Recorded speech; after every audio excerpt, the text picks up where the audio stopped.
এখন ফটোত 5টা প্ৰেৰণাদায়ক কথা আপুনি জানেনে? চাই লওক। ফটো চাইনে আপুনি? এখন ফটো চাই কিমান যে কাহিনীৰ কথা ভাবিব পাৰি। কেতিয়াবা এখনৰ পৰাই প্ৰেৰণা পাব পাৰি ফটো এখনৰ পৰা। আজি দুখন ফটো দেখুৱাই দুটা কাহিনী আপোনাক কম। দুয়োখন ফটোৱে হয়তো আপুনি ফেচবুকৰ পাতত দেখিছে।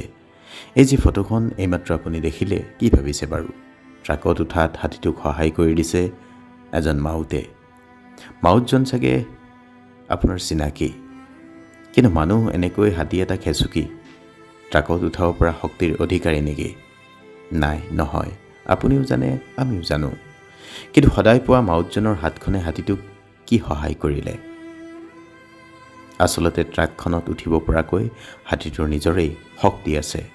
কিন্তু উঠিবলৈ লোৱা সময়ত পিছফালে সামান্য এটা হেঁচা, এটা সৰু শক্তিৰ। এই শক্তিয়ে কেতিয়াবা মন্ত্ৰৰ দৰে কাম কৰে। হাতীটোৰ ক্ষেত্ৰতো চাগে তেনেকুৱাই হৈছে। জটিল কামটো কৰিবলৈ লওঁতে হাতীটোক পিছফালৰ হেঁচাটোৱে এটা অনুভৱ দিছে, মোৰ পিছফালেও কোনোবা এটা আছে সহায় কৰা মানুহ। এতিয়া এই ছবিখনৰ পৰাই আপোনাৰ মোৰ জীৱনটোৰ কথা ভাবিব আৰম্ভ কৰোঁ আহক। আমি প্ৰত্যেকেই নিজৰ নিজৰ জীৱন সংগ্ৰামত কিমান অকলশৰীয়া। অকলেই যুদ্ধ কৰিব লাগে নিজৰ সংগ্ৰামখনত। আমি যুদ্ধ কৰিও থাকোঁ। কিন্তু কেতিয়াবা অকলশৰীয়া যেন অনুভৱ হ'লেই জীৱন যুদ্ধত হাৰি যাম যেন লাগে। এই ফটোখন ফেচবুকত ঘূৰি থাকোঁতে আপুনিও চাগে বহুবাৰ দেখিছে। এনেকুৱা ক্ষণত মনত পেলাওক, আপোনাক যদি কোনোবাই অলপমান হ'লেও সহায় কৰিছে, তেনেহ'লে কৃতজ্ঞ হওক। কাৰোবাৰ অলপমান সহৃদয়তাই জীৱনটো আগুৱাই নিয়াত সহায় কৰে। আপুনিও সদায় সহযোগিতাৰ মনোভাৱ ৰাখক। এতিয়া কথাটো হ'ল, ফেচবুকত দিয়া হাতী মাউতৰ ফটোখনৰ সৈতে লিখা কাহিনীটো চাই প্ৰেৰণা যদি আপুনি লৈছে, ভালেই কথা। আৰু ফটোখন চাই আমাৰ মনলৈ অহা 5টা কথা সংযোজন কৰিব খুজিছোঁ।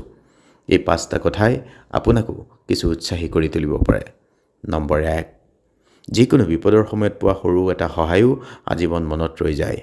কাৰোবাক সহায় কৰিলে ৰিটাৰ্ণ তেওঁৰ পৰা আশা নকৰিব। কিন্তু প্ৰতিদান কেতিয়াবা কিবা প্ৰকাৰে বেলেগৰ পৰা হ'লেও পাই যাব। নম্বৰ 2, আপুনি কৰা সহায়টো তেনেই ক্ষুদ্ৰ হ'ব পাৰে, কিন্তু কেতিয়াবা ক্ষুদ্ৰ সহায় আৰু প্ৰতিদানত আপোনাৰ প্ৰাপ্তি বৃহৎ হ'ব পাৰে। কল্পনা নকৰা প্ৰতিদান ভগৱানৰ পৰা পাই যাব পাৰে। নম্বৰ 3, কেতিয়াবা প্ৰতিদান আশা কৰি কাকো সহায় নকৰিব। প্ৰতিদান আশা নকৰাকৈ সহায় কৰিলে দুখ পাবলগীয়া নহয়। অকৃতজ্ঞ মানুহক কৰা সহায়ৰ প্ৰতিদান আপুনি নাপায়। নম্বৰ 4, প্ৰয়োজনত আপোনাৰ পৰা সহায় লোৱা বা সহায় বিচৰা মানুহ ঢেৰ ওলাব। প্ৰয়োজনত শেষ হ'লে আপোনাক চিনি নোপোৱা ভাওজোৰা মানুহো থাকিব। বিচিত্ৰ পৃথিৱী। নম্বৰ 5, প্ৰতিদান আশা নকৰাকৈ সহায় কৰক। পিতৃ মাতৃয়ে সন্তানক যে সহায় কৰে, আগবঢ়াই দিয়ে, কোনো পিতৃ মাতৃয়ে আশা নকৰে প্ৰতিদানত কিবা এটা পাব বুলি। পিতৃ মাতৃৰ একান্ত আশা, সন্তান নিজৰ ভৰিত থিয় হওক, আমাক একো নালাগে। কথাখিনি আপোনাক ক'লোঁ, আৰু এনে ফটোক লৈ কাহিনী আপোনাক কৈ যাম। সেই যে মাজতে 3টা পৰুৱাই গছ বগাই উৰি গৈছিল আৰু তাৰপিছত এটা যে পৰুৱা ৰৈ গৈছিল, সেই কাহিনীটো আপোনাৰ চাগে মনত আছে।